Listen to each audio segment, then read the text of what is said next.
mga boss.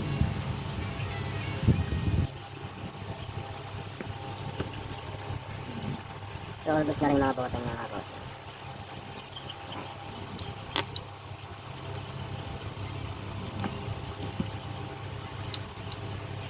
Water damage po yan mga boss, blackout. So pinahirapan tayo ng panel na to, Gixxer FI.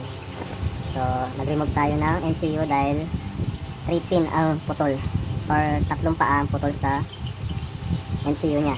Then sa loob naman ng board na to, dito sa loob may mga parts din siya na corrosion. So nilis natin, then may nakita tayo yung mga butas sa board na linya papunta dito sa MCU na wala, na missing. So ginawa natin ulit ng linya para masupplyan ng 5 volts to mga boss. So dapat itong IC na to magkakasupply siya ng 5 volts, tapos ang out niya dapat 12 volts, so 5 volts lang mga boss. Kaya may display na yan mga boss. Palit na rin ako ng backlight.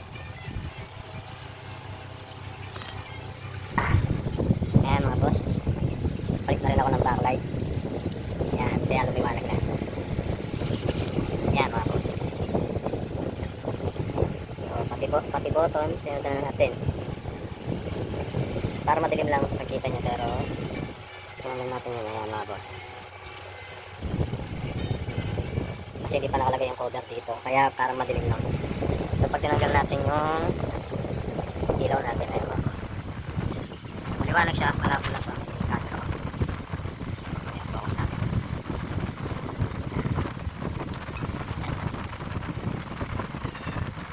all goods na. Ayan, ayan mga boss, all goods na lahat.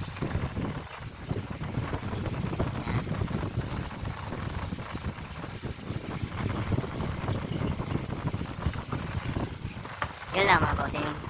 So ito yung kasama nung nasa box na yan. Yan, yung mga pinadala sa akin. So gusto siya. Salamat sa panonood mga bossing. Please like and share, follow my Facebook page. Ride safe mga bossing.